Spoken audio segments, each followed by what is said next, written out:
इस वीडियो में हम लोग सोशल साइंस के chapter number 11 the first war of independence 1857 को आगे कंटिन्यू करने वाले हैं।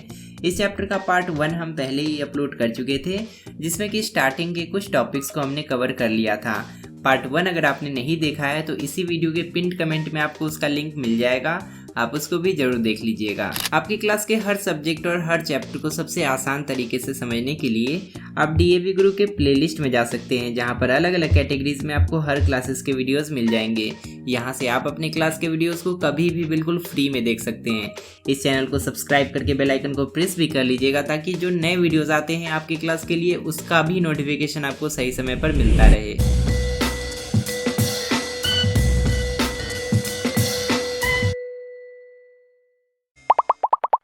तो हमेशा की तरह सबसे पहले हम लोग ब्रेन मैपिंग करेंगे। पिछले क्लास में यानी कि पार्ट 1 में हमने इन सभी टॉपिक्स को कवर कर लिया था।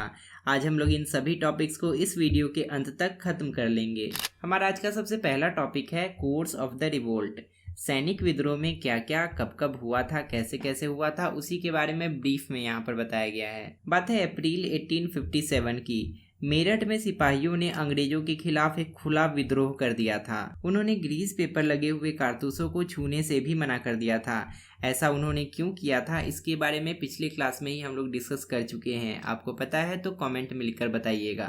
विद्रोही सैनिकों का अंग्रेजों ने कोर्ट मार्शल कर दिया, उनको सेना से निकाल दिया और उनको 10 साल की सजा सुना दी। उनको जेल में बंद कर दिया गया। फिर लगभग 1 महीने के बाद 10 मई 1857 को मेरठ रेजिमेंट के सैनिकों ने फिर से अंग्रेजों के खिलाफ रिवोल्ट कर दिया। उन्होंने जेल को ही तोड़ दिया और सभी बंधक सैनिकों को वहां से छुड़ा लिया। फिर एक दिन बाद 11 मई को वो लोग दिल्ली पहुंच गए और बहादुर शाह जफर II, जो कि एक मुगल एम्पायर था, उसी के नेतृत्व में उन्होंने अंग्रेजों के खिलाफ कड़ा विद्रोह किया। इस वाले डूयूनो में कुंवर सिंह के बारे में बताया गया है। कुंवर सिंह की उम्र 80 साल थी और वो जगदीशपुर के जमींदार थे। उस समय वेस्टर्न बिहार में अंग्रेजों के खिलाफ जो रिवोल्ट हुआ था, उसके मिलिट्री लीडर यही थे। सैनिकों के दिल्ली पहुंचने के बाद ये रिवोल्ट बाकी के जगहों में भी फैल गया, जैसे कि कानपुर में भी रिवोल्ट होने लगा और उसके लीडर थे नाना साहेब और उनका साथ दे रहे थे उनके जनरल तांत्या टोपे। अवध में भी अंग्रेजों के खिलाफ रिवोल्ट होना शुरू हो गया था और इसकी लीडर थी बेगम हजरत महल। इन सब के अलावा रानी लक्ष्मीबाई भी रिवोल्ट में शामिल हुई थी, जो कि झांसी को लीड कर रही थी और सेंट्रल पार्ट ऑफ इंडिया को लीड कर रही थी, और वो बहुत बहादुरी से अंग्रेजों के खिलाफ लड़ी थी। ये रिवोल्ट दिल्ली से निकलकर बरेली, आगरा, बनारस और दूसरे जगहों तक भी पहुंच चुका था, लेकिन पंजाब के सिख लीडर्स, हैदराबाद के निजाम और ग्वालियर के सिंधिया इस रिवोल्ट को ज्वाइन नहीं किए थे। वो इस रिवोल्ट का साथ नहीं दे रहे थे। इसके अलावा मद्रास और बॉम्बे रेजिमेंट के सैनिक भी इस रिवोल्ट को ज्वाइन नहीं किए थे। ये सब तो न्यूट्रल थे, मतलब न ही रिवोल्ट का साथ दे रहे थे न ही उसका विरोध कर रहे थे। लेकिन अफगान और गुरखा पूरी तरह से ब्रिटिश के लॉयल थे, उन्हीं के वफादार थे, और वो लोग ब्रिटिश की तरफ से इस रिवोल्ट का विरोध कर रहे थे। ये रिवोल्ट शुरू तो किया गया था सैनिकों के द्वारा, लेकिन धीरे धीरे इसमें किसान और कारीगर भी जुड़ते गए और इस तरह से रिवोल्ट और भी मजबूत होता गया। अंग्रेजों के खिलाफ इस रिवोल्ट में हिंदू मुस्लिम यूनिटी भी देखने को मिला।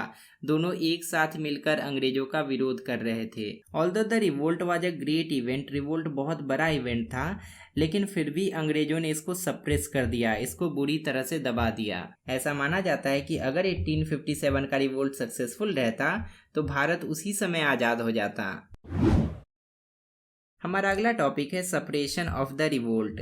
अंग्रेजों ने इस रिवोल्ट को, इस विद्रोह को कैसे दबा दिया, उसी के बारे में यहाँ पर अच्छे से बताया गया है। इस विद्रोह को शांत करने के लिए सबसे पहले अंग्रेजों ने भारतीय सैनिकों के चुंगल से दिल्ली को छुड़ाया, क्योंकि दिल्ली पर उनका पूरी तरह से कंट्रोल हो गया था। रिवोल्ट वहीं से शुरू हुआ था। उसके बाद अंग्रेजों ने कश्मीरी गेट को उड़ा दिया, सैकड़ों लोगों की हत्या की और बहादुर शाह जफर, जो कि एक मुगल एम्पायर था, उस पर राज्यद्रोह का मुकदमा चलाकर उसको देश से बाहर निकाल दिया, उसको रंगून भेज दिया।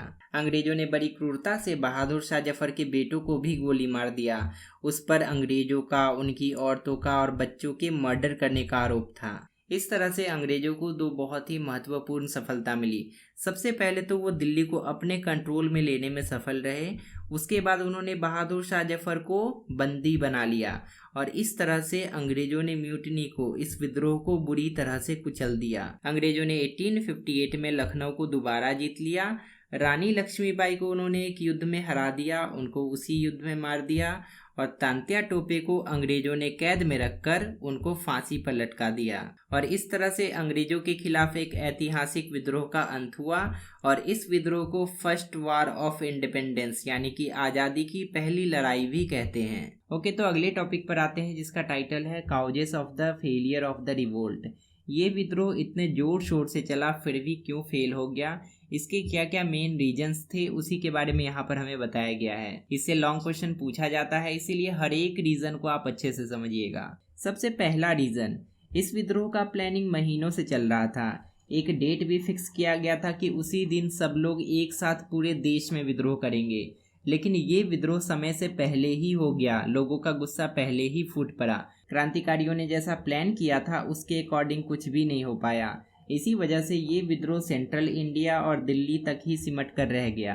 अगर सब कुछ प्लान के अकॉर्डिंग होता और पूरे भारत में एक साथ रिवोल्ट होता तो लॉर्ड कैनिंग, जो कि उस समय गवर्नर जनरल था, उसके लिए इस रिवोल्ट को कंट्रोल करना बहुत मुश्किल हो जाता और शायद 1857 में ही हमारा देश आज़ाद हो जाता। दूसरा रीजन ये था कि उस समय के विद्रोहियों के बीच में कोई यूनिटी नहीं था। उस समय उनमें नेशनलिज्म की भावना, देशभक्ति की भावना जागृत नहीं हुई थी और उनका आइडियोलॉजी भी नहीं मिलता था, उनकी विचारधारा भी नहीं मिलती थी। मतलब सभी अंग्रेजों के खिलाफ लड़ तो रहे थे लेकिन देश को ध्यान में रखकर नहीं, भारत को ध्यान में रखकर नहीं। सबका अपना पर्सनल मोटिव था। जैसे कि बंगाल के सिपाही केवल इसीलिए लड़ रहे थे क्योंकि वो मुगल एम्पायर वापस लाना चाहते थे। नाना साहेब और तांत्या टोपे इसीलिए लड़ रहे थे क्योंकि वो मराठा एम्पायर को फिर से स्टेबलाइज करना चाहते थे। और रानी लक्ष्मीबाई इसीलिए लड़ रही थी क्योंकि उनका राज्य अंग्रेजों ने हड़प लिया था। तीसरा रीजन ये था कि ये विद्रोह पूरी तरह से फैल ही नहीं सका। ये नॉर्थ इंडिया और सेंट्रल इंडिया तक ही सिमट कर रह गया। ऊपर से नॉर्थ इंडिया में भी सिख, निजाम और सिंधिया इस रिवोल्ट को सपोर्ट नहीं कर रहे थे और गुरखा तो पूरी तरह से इसका विरोध कर रहे थे, वो अंग्रेजों का साथ दे रहे थे।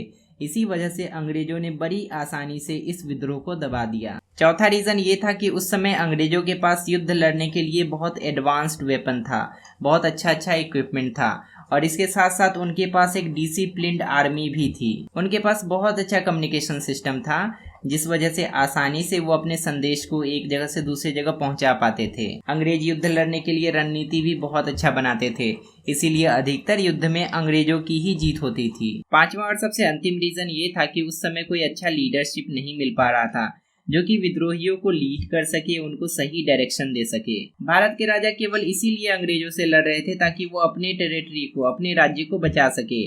उनके मन में पूरे देश को आजाद करवाने का कोई इच्छा नहीं था। इसके साथ साथ ईस्ट इंडिया कंपनी के ऑफिशियल्स जो भारत में थे उनको समय समय पर ब्रिटेन की गवर्नमेंट मदद करती थी। अब इस चैप्टर के सबसे अंतिम टॉपिक पर आते हैं जिसका टाइटल है रिजल्ट ऑफ द रिवोल्ट। ये जो विद्रोह हुआ था इसका परिणाम क्या हुआ, रिजल्ट क्या हुआ, कुछ अच्छा हुआ या पहले जैसा ही रह गया या पहले से और बुरा हो गया, उसी के बारे में यहाँ पर हमें पढ़ना है। जब अंग्रेजों ने इस रिवोल्ट को पूरी तरह से दबा दिया तब भारत में ईस्ट इंडिया कंपनी का शासन खत्म हो गया। अब आप सोच रहे होंगे कि ईस्ट इंडिया कंपनी का शासन खत्म कैसे हो गया, वो तो जीत रहे थे। ईस्ट इंडिया कंपनी का शासन खत्म हुआ था लेकिन उस समय से, उसी दिन से क्वीन विक्टोरिया का शासन इंडिया में शुरू हो गया जो कि इंग्लैंड की महारानी थी। और ये दिन कौन सा था?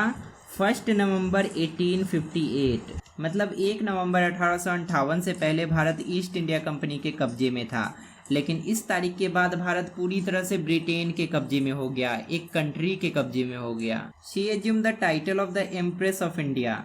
क्वीन विक्टोरिया को भारत की महारानी बना दिया गया और ब्रिटिश क्राउन मतलब अंग्रेजी सरकार पूरी तरह से भारत के एडमिनिस्ट्रेशन को कंट्रोल करने लगे। उन्होंने ब्रिटिश पार्लियामेंट के द्वारा एक स्टेट सेक्रेटरी अपॉइंट किया जिसका काम था भारत के गवर्नेंस को देखना, भारत की राज्य व्यवस्था को देखना। और इसके लिए उसके पास एक काउंसिल भी था, मतलब बहुत सारे मिनिस्टर्स का एक ग्रुप भी था। उस समय के गवर्नर जनरल को भी एक नया टाइटल दे दिया गया, वॉइस रॉय।